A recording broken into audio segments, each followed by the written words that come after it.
The good news is for the Democrats that the Republicans, again, we are locked in a clash of stupid.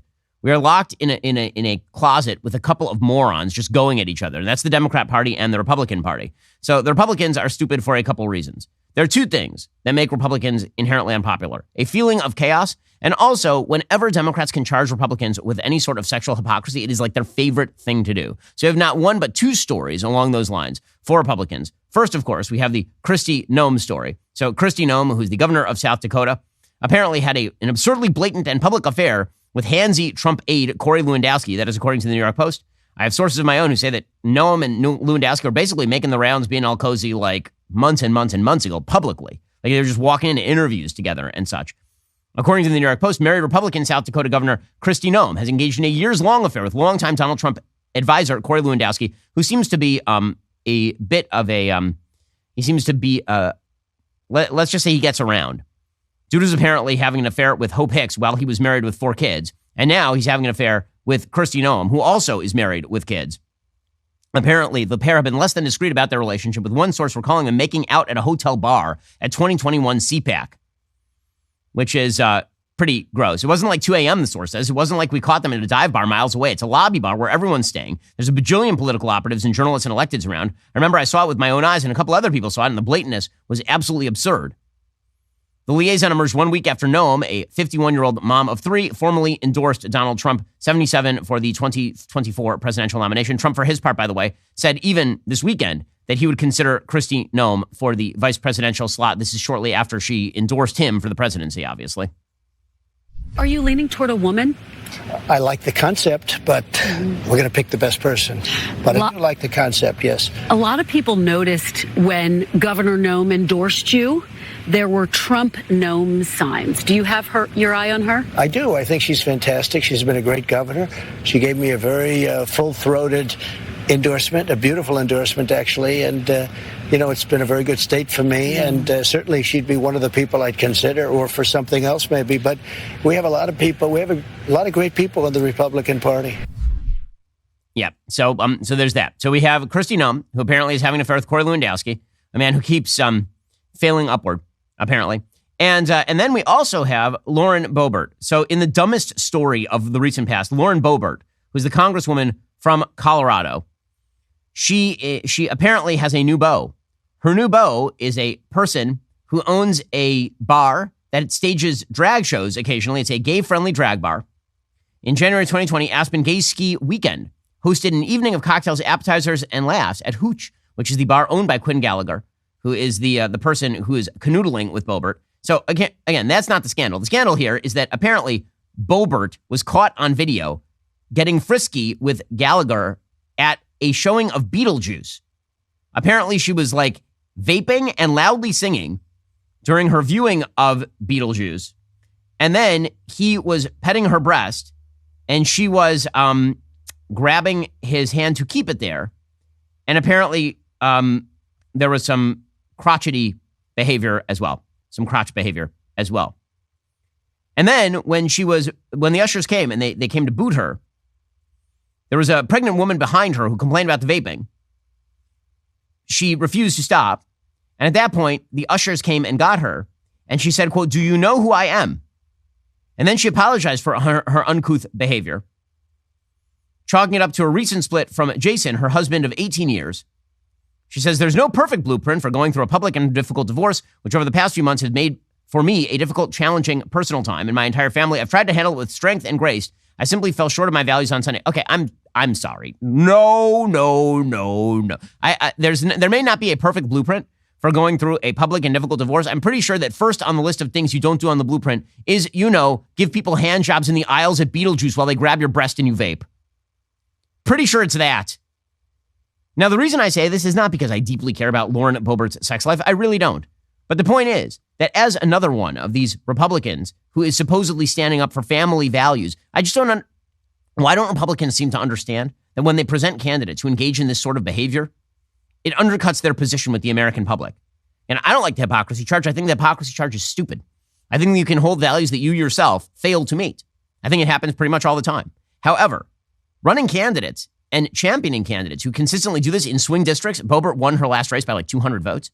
I don't know that that's a recipe for success. This is why I say the Republican Party, they are the stupid party. There is no question. And that stupidity is extending over into this government shutdown talk. Did you know that poor sleep can cause weight gain, mood issues, poor mental health, and lower productivity? I know that because I've experienced some of those things considering, the kids and everything. Sleep is the foundation of our mental and physical health and performance in our days. Having a consistent nighttime routine is non-negotiable. If you're struggling with sleep, you need to check out Beam. Beam's top-selling Beam Dream has a new formula. Dream contains a powerful all-natural blend of reishi, magnesium, L-theanine, and apigenin to help you fall asleep, stay asleep, and help you wake up refreshed. Don't know what any of those things are, but apparently they make an incredible dream powder because I know this thing works. Just mix Beam Dream into hot water or milk, stir or froth, and enjoy before bedtime. And today, my listeners get a special discount on Beam Dream Powder, their best-selling healthy hot cocoa for sleep with no added sugar. It's now available in delicious flavors like cinnamon cocoa, chocolate peanut butter, and mint chip. Better sleep has never tasted better. If you want to try Beam's best-selling dream powder, get up to 40% off for a limited time when you go to shopbeam.com/Ben. Use code Ben at checkout. That's shopbeam.com/Ben. Use code Ben for up to 40% off. Are you looking to diversify that portfolio and potentially earn high returns? Private equity investing could be a good choice. Get started today with Link2, the premier platform for private equity investing. Link2, which is spelled Linqto, provides a streamlined solution for investors to evaluate, make, and manage direct investments in some of the world's leading mid to late stage private unicorn companies. With Link2, you can shape your private portfolio, make an impact on industries like digital assets, space tech, AI, and more. Link2 acquires shares in private companies with investments starting as low as $2,500. Forget about hidden fees. Link2 offers you the chance to invest with no management or performance fees and with real-time liquidity. How? Well, sign up and confirm your accreditation. Then you can invest in cutting-edge companies. The process is seamless and user-friendly. Sign up, verify accreditation, and dive into a world of groundbreaking private companies. Global investors have trusted Link2 to execute more than $160 million of transactions in over 40 high-quality private companies. Join a thriving community of over 200,000 users who trust Link2 with their private market investments. Shape your private portfolio. Start it off today. Head on over to www.link2.com/Ben to get started. That's www.link2.com/Ben. The Republicans are having an internal fight now over a spending cut that would theoretically avert a government shutdown. So according to Bloomberg, House Speaker Kevin McCarthy over the weekend proposed a deal to temporarily avert a U.S. government shutdown with demands including an 8% spending cut for domestic agencies and a resumption of border wall construction. He presented that plan to Republican lawmakers in a conference call on Sunday evening after negotiators representing key factions within the House GOP settled on those demands. But it seems like there are a bunch of Republicans who aren't going to go along with the plan. So the plan here was we present a plan for an 8% cut in spending and building some border wall in the middle of an immigration crisis. And that wrong foots the Democrats because that's not an ask for a 40% cut or a 70% cut. It's a pretty reasonable ask. Joe Biden eventually comes to the table. He makes like a 3% cut. He refuses on the border. And then we yell at him about how he doesn't care about the border, which is fairly decent politics. Instead, and Politico, right, has an entire article about how this isn't going to avert a government shutdown because Biden won't give them anything. Okay, well, if Biden doesn't give them anything and McCarthy's able to pass something, then the onus moves to Biden and the Democratic Senate to do something. GOP leaders told their members on a private call Sunday night they hope to bring that plan to the floor on Thursday, according to multiple people listening. The bill, which would punt the next funding deadline to October 31st, was drafted in the last few days by a coalition of hardliners in the House Freedom Caucus and more centrist members in the Main Street Caucus. The deal includes those across the board cuts to domestic spending, exempting defense and veteran spending, as well as disaster aid, and it would pave the way for Republicans to pass a standalone full-year defense spending bill. That vote would now happen on Wednesday. But a bunch of Republicans have now said that they're not going to go along with it because, again, you have a collective action problem inside the Republican Party. If you're the person who shows the crowd that you are the purist, this apparently means that you win points. This is one of the problems with weakening parties. So the problem with a strong party is that the party can cram down moderate policy on people who don't want it. The problem with a weak party is that it has no capacity to hold together its members sufficient to prevent humiliations like walking directly into walls. So apparently, the Freedom Caucus and the Main Street Caucus work this thing out. And then, apparently, a bunch of people come out and say no. That, of course, includes Matt Gaetz, whose entire agenda in life apparently is to bring down Kevin McCarthy's speakership. Matt Rosendale of Montana is opposing, so is Marjorie Taylor Greene.